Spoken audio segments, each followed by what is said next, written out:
Dear children, welcome to all of you my struggle academy.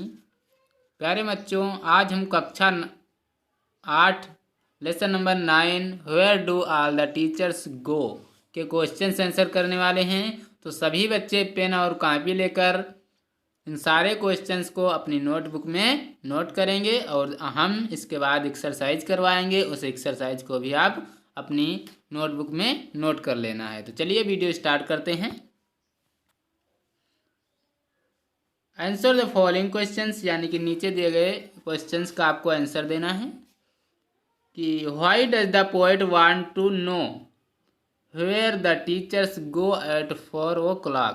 यानी कि why does the poet want to know, यानी कि जो कवि है वह क्यों जानना चाहता है कि where the teachers go at 4 o'clock, यानी कि 4 बजे के बाद टीचर कहाँ चले जाते हैं। टीचर मतलब जो कवि है वो एक छोटा सा बच्चा है, वो यह जानना चाहता है कि 4 बजे के बाद जो टीचर्स होते हैं वो सारे कहाँ चले जाते हैं। तो इसका आंसर हम लिखेंगे by 4 o'clock the school gets over. तो 4:30 बजे के बाद क्या होता है कि जो स्कूल का गेट होता है वो क्या हो जाता है, बंद हो जाता है। फॉर द पोएट्स, इसलिए जो कवि है, the teachers are not ordinary but special people, लेकिन जो कवि है उसके लिए जो टीचर्स है, जो अध्यापक है, वो कोई स्पेशल नहीं है। वो क्या है, वो एक स्पेशल है। क्या है, वो एक स्पेशल व्यक्ति है। So he want to know where they go at 4 o'clock, इसलिए वह जानना चाहता है कि 4 बजे के बाद जो टीचर्स होते हैं वो कहाँ चले जाते हैं। तो मैं आपको इन क्वेश्चंस का भी हिंदी अनुवाद बताऊंगा, हिंदी अर्थ बताऊंगा, और उसके बाद आंसर्स का भी हिंदी अनुवाद बताता चलूंगा, ताकि इससे क्या होगा, आपको समझने में ज़्यादा दिक्कत नहीं पड़ेगी।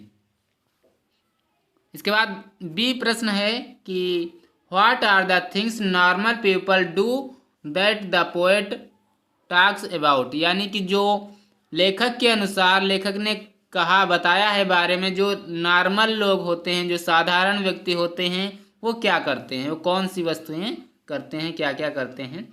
इसका आंसर लिखेंगे the poet talks about normal people that they lives in house. जो नॉर्मल लोग होते हैं, जो साधारण लोग होते हैं, वे अपने घरों में रहते हैं।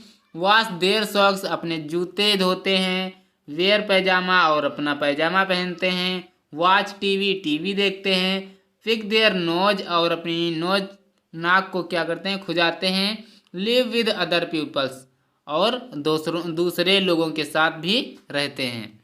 इसके बाद क्वेश्चन नंबर सी है। अगर आपको वीडियो लग रहा है कि वीडियो फास्ट हो रहा है तो वीडियो को रोक लेंगे, उसके बाद फिर से वीडियो स्टार्ट कर लेंगे और इन सारे क्वेश्चंस को, उनके आंसर्स को अपनी नोटबुक में अच्छे से नोट करेंगे।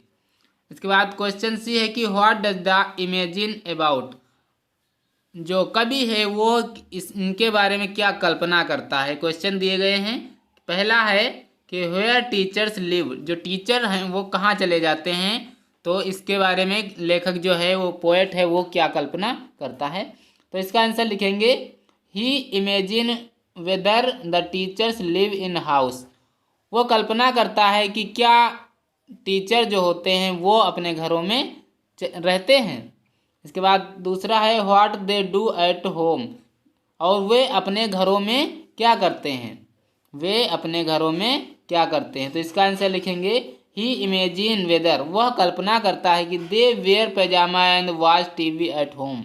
वह कल्पना करता है, इमेजिन करता है कि जो टीचर्स होते हैं वो भी घरों में अपने पैजामा पहनते हैं और टीवी को देखते हैं। क्योंकि जो लेखक है, जो पोएट है, वो छोटा बच्चा है, वो समझ नहीं पा रहा है कि जो टीचर होते हैं वो भी साधारण लोग ही होते हैं। वो समझता है कि जो टीचर हैं, जो अध्यापक हैं, वो साधारण लोगों से अलग होते हैं, वो स्पेशल लोग होते हैं। इसके बाद तीसरा है the people with whom they live, जो टीचर्स होते हैं वो भी क्या लोगों के साथ में रहते हैं। ही इमेजिन वेदर, वह कल्पना करता है कि they live with other people and have parents just like other, क्या उनके भी माता पिता होते हैं और क्या वो भी दूसरे लोगों के साथ रहते हैं। ये कल्पना करता है क्योंकि जो कवि है वह कल्पना कर रहा है कि टीचर के भी, अध्यापक के भी माता पिता होते हैं और वो भी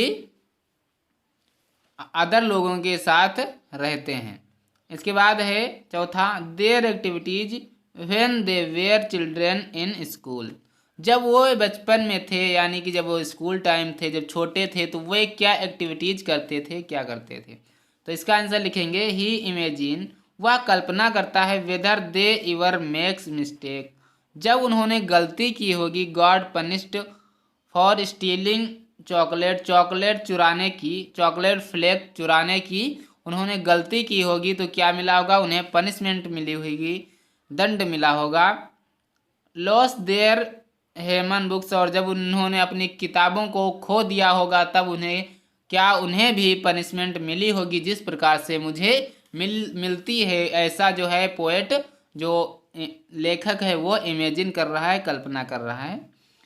दे left their green vegetables untouch और स्क्रेप्ड ऑन देयर बेंचेस, क्या जो टीचर हैं उन्हें भी कभी वेजिटेबल अनटच यानी कि खाने की सब्जियों को बिना छुए, यानी अपने टिफिन को बिना छुए यानी बिना खाए घर को वापस लाए थे, इसकी उन्हें सज़ा मिली थी।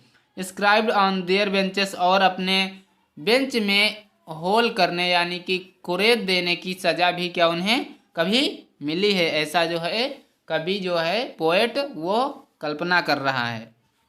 इसके बाद डी है कि क्वेश्चन नंबर डी है, why does the poet wonder if teachers also do things that other people do.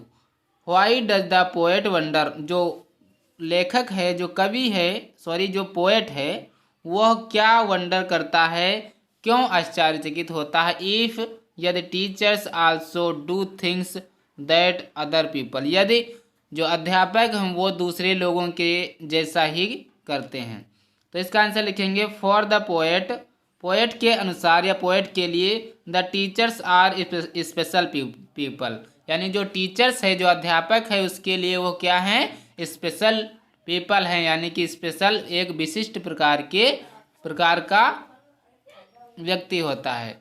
Who are very different from common people, वह साधारण लोगों से क्या होता है, भिन्न होता है, डिफरेंट होता है, अलग होता है। जो पोएट है, कवि है, उसके अनुसार जो टीचर होता है वो साधारण लोगों से क्या होता है, डिफरेंट होता है, अलग होता है। देयरफॉर ही वंडर्ड, इसलिए वो क्या होता है, आश्चर्यचकित हो जाता है। If teachers also do things that other peoples, क्या अदर पीपल की तरह टीचर भी वैसा ही करते हैं जो दूसरे लोग करते हैं। इसके बाद ई है कि how does the poet plan to find out, जो पोएट है वो कैसे जो है इसका हल निकालता है, क्या योजना बनाता है। What will do once he find out, और अगर वह इसका हल निकाल लेता है तो वो क्या करेगा, तो उससे वो क्या करेगा। The poet plan to follow a teachers, जो पोएट है, जो कवि है, वो क्या करता है, फॉलो करता है, फॉलो ए टीचर्स, यानी कि वह एक टीचर को फॉलो करेगा, उसके अनुसरण करेगा, उसके पीछे पीछे जाएगा। वेल गोइंग बैक होम, जब वह घर को जाएंगे, to find out the answer, और इसका पता लगाएगा आप हिज क्वेश्चंस, अपने क्वेश्चंस के आंसर्स का क्या करेगा, पता लगाएगा। Once he find act about them, यदि वह अपने कार्य को क्या करता है, प्राप्त कर लेता है, यानी अपने क्वेश्चंस का उत्तर प्राप्त कर लेता है, तो वो क्या करेगा, he will make a poem, वह एक क्या करेगा, पोएम बनाएगा, कविता बनाएगा। Out of his collected information, और अपनी जो इकट्ठा की हुई क्वेश्चंस हैं उनकी क्या करेगा, एक पोएम बनाएगा। फॉर ऑल टू रीड और हेयर, और उसे क्या करेंगे, सभी लोग पढ़ेंगे और सुनेंगे। इस प्रकार से जो लेखक है वो एक छोटे बच्चे के अनुसार है, और वो इन सारे क्वेश्चंस का आंसर जानना चाहता है कि 4 बजे के बाद जो टीचर्स होते हैं वो कहाँ चले जाते हैं, क्योंकि 4 बजे के बाद स्कूल का गेट बंद हो जाता है और जो पोएट है वो सोच रहा है कि जो टीचर्स हैं वो साधारण इंसान नहीं होते हैं, वो अदर लोगों जैसा व्यवहार नहीं करते हैं, वो एक विशिष्ट प्रकार के व्यक्ति होते हैं। इन सारे क्वेश्चंस का पता लगाने के लिए वो क्या करेगा, वह उनके पीछे पीछे उनके घर तक जाएगा और इन सारे क्वेश्चंस का पता लगाएगा। इसके बाद वर्ड पावर करेंगे। वर्ड पावर में है what do you think these phrases from the poem mean. ये जो फ्रेजेस दी गई हैं आपके पोएम से, इनका आपको मीनिंग यानी इनका आपको अर्थ बनाना है। तो इसका अर्थ लिख लेंगे, whether teachers were taken away from other for punishment. तो जो टीचर हैं उन्हें भी क्या कोने में खड़े होने की सज़ा मिली है। इसके बाद दूसरा है लिव देयर ग्रीन्स, तो इसका भी फ्रेजेज बनाएंगे, did the teachers ever leave their plates of green vegetable. इसके बाद है दूसरा है वर्ड पावर में, your teacher will speak the words given below.